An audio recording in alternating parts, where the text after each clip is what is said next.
Alright, ladies and gentlemen, welcome back to the channel. Tonight we're talking about the Kansas City Chiefs. Gonna keep this one short and sweet for you guys. We got wildcard weekend less than 24 hours away. Certainly we'll be keeping an eye on that Jacksonville-Los Angeles game as Kansas City enjoys their bye week. But I wanted to talk about a couple of different things. I was reading an article on arrowheadpride.com and I really liked some of the points they brought up. And one of the philosophies we've been preaching on this channel the last several weeks is red zone offense and red zone defense.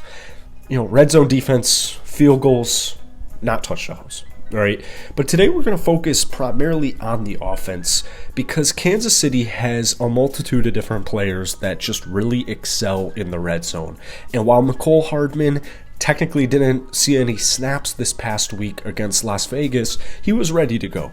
So with Kadarius Toney, with Mecole Hardman, these guys are healthy, these guys are back. I cannot wait to see this explosive offense just at full force. Before we get any further into this video, if you guys enjoy it, be sure to hit that like button, hit that sub button. I post daily NFL content, Kansas City Chiefs videos a couple times a week. So let's try and get this video to 250 likes. That would be absolutely awesome. Now, the Kansas City Chiefs this past regular season, they had the second highest red zone conversion rate in the NFL, and they scored a touchdown on 69.4% of their drives inside the red zone.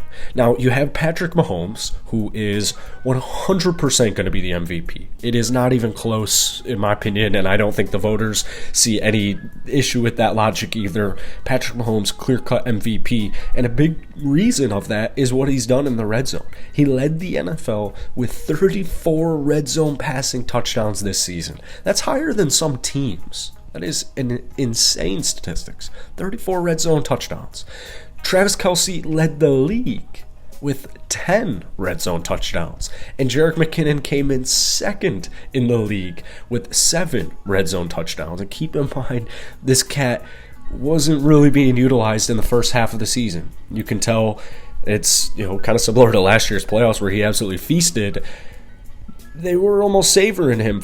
CEH goes down. I think it's very evident, very clear at this point, CEH doesn't have a future with this team, with Isaiah and Jerick, but especially Jerick in that receiving role. The man does not run like a running back. He runs like a receiver when he's going out and catching balls. So 7 receiving touchdowns for him. We talked about him breaking NFL history in yesterday's video. Mecole Hardman, he's going to be back. He has 6 touchdowns on the season, and 5 of those were in the red zone. Keep in mind, Kadarius Toney is back. He is healthy, and we've yet to really even see the true effect. We've seen glimpses. We've gotten some tastes of Kadarius Toney on this Chiefs offense, but he just takes it to the next level. And then you can't forget about Juju and MVS. But there are so many threats on this offensive side, both rushing the football with Pacheco, who really has impressed me as the season has gone on. I know he had some issues, particularly with losing the football earlier on in some of his earlier games. He has really impressed me. We might even see a little bit of Ronald Jones in the playoffs. I would not be surprised one bit. He saw 10 attempts.